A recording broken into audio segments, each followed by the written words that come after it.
cette nouvelle question, là, on va me dire le point B étant situé à la cote ZB égale 4,75 mètres et le débit-volume ayant toujours pour valeur QV constante 3,1410-2 mètres cubes par seconde, que devient la pression au point B si l'on tient compte de la perte de charge dans cette canalisation? Et ensuite, on me demande s'il y aura cavitation. Donc, du coup, quelle va être la perte de charge? Donc, et notamment la pression au point B. Que vaut cette pression au point B? Donc, du coup, je vais exprimer Bernoulli entre les points B et C. Si j'exprime Bernoulli entre B et C, je vais devoir calculer les pertes de charge. Donc, je vais l'exprimer ces pertes de charge entre B et C. Ça va être les pertes de charge régulières, toujours pareil entre B et C, donc H exprimé en hauteur, plus les pertes de charge singulières, toujours entre B et C. Donc, du coup, entre les pertes de charge ici régulières entre B et C, règle entre B et C, ça va être égal à quoi? Ça va être égal à lambda, facteur, multiplié par V au carré sur 2G, multiplié par L sur D, ça c'est l'expression des pertes de charge régulières en fonction de lambda. Donc, du coup, ma longueur ici entre B et C, elle vaut, avec L, égale, donc 7,5 plus 8,5, c'est-à-dire 16 mètres. Donc, ça, c'est la longueur ici entre effectivement B et C. Donc, voilà ce que je peux dire. Et ensuite, deuxièmement, mes pertes de charge JH singulières entre B et C, comment je les calcule? Donc là, ça va être K, V au carré sur 2G. Donc, entre B et C, qu'est-ce que je vais avoir? J'ai un simple coude. Donc, si j'ai un simple coude, je vais avoir le coefficient qui va correspondre juste au coude, 0,2 multiplié par 4 au carré sur 2 fois, effectivement, 10. Donc, du coup, ici, je vais avoir 0,16 mètres de perte de charge. Ce qui me donne ici, voilà, alors là, je ne l'avais pas calculé, mais si je le calcule, ça me fait 1,92 mètres. Ce qui me donne une perte de charge JH, donc totale, sur B et C, qui est la somme des pertes de charge exprimées en hauteur régulière et des pertes de charge exprimées en hauteur singulière, et ce qui me donne donc 1,92, donc 1,92 plus 0,16, ce qui me donne ici 2,08 mètres. Donc ça, c'est les pertes de charge totales, 2,08 mètres.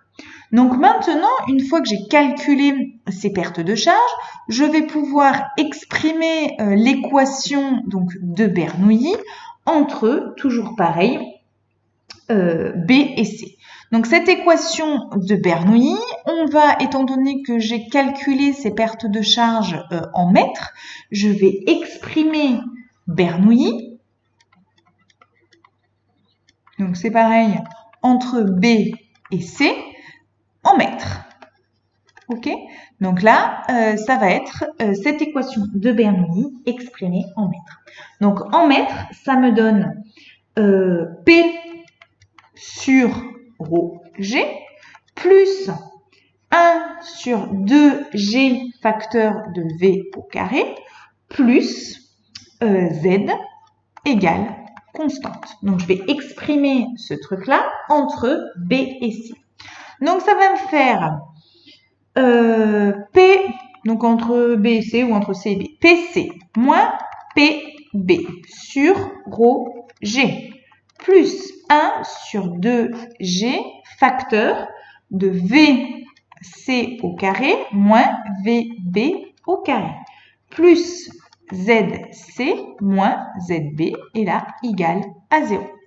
Étant donné que ma canalisation a le même diamètre, ici j'ai pas d'évolution ni de variation de diamètre. Si je n'ai pas de variation de diamètre, ici, VC est égal à VB. La vitesse d'écoulement du fluide en C est égale à la vitesse d'écoulement en B. Ça, c'est égal car, c'est vrai, car mon diamètre est constant. Donc, si mon diamètre est constant, ici, ma vitesse d'écoulement du fluide en C est égale à ma vitesse d'écoulement du fluide en B. Et donc, toute cette expression ici vaut 0. Donc maintenant, je retrouve un certain nombre de choses. Un truc que j'ai pas marqué ici. Ici, maintenant, j'ai en plus, des pertes de charge. Donc si j'ai des pertes de charge, il faut que je tienne compte effectivement de mes pertes de charge dans mon équation. Donc dans mon équation, plus JH, donc total que j'ai calculé, égale 0. Donc du coup, ici, qu'est-ce que je vais avoir? Je vais avoir PC moins PB sur rho G est égal à moins ZC moins ZB, alors ici entre parenthèses, ZC moins ZB moins JH. Donc ça va me faire moins 5 mètres, moins ici 4,75 mètres. Moins 2,08, ce qui me donne 7,67 ici. Donc, je vais pouvoir calculer, j'efface ici cette première partie, je vais pouvoir calculer maintenant ma pression ici, qui est ma pression en B, puisque c'est ce que je cherche. Donc, ma pression en B, ici, elle va valoir quoi? Ma pression en C, moins ce que j'ai calculé, ça 7,67, multiplié, alors moins tout ça, donc c'est 1000 fois 10 Roger. Et donc, je vais obtenir ma pression en C, donc ça vaut 1 10 puissance 5 pascal. Donc, ma pression en C, c'est 1 10 puissance 5. Tout ça, je le retrouve ici. Et ce qui me donne, effectivement, 23 300 pascal. 23 300 pascal, ce qui me fait 0,023 bar, 0,2 bar. Donc, la pression en B est supérieure à la pression de vapeur saturante. Donc, il n'y a pas de risque de cavitation. Donc ça, SAT, pression de vapeur saturante, on me le donne dans l'énoncé. Donc, si on me le donne dans l'énoncé, cette pression, je compare la pression en B et la pression de vapeur saturante. Et du coup, éventuellement, je peux dire qu'il n'y a pas de risque de cavitation. Je ne vais pas avoir de bulles de vapeur qui vont apparaître. Donc, si j'ai pas de bulles de vapeur qui apparaissent, à ce moment-là, je ne vais pas avoir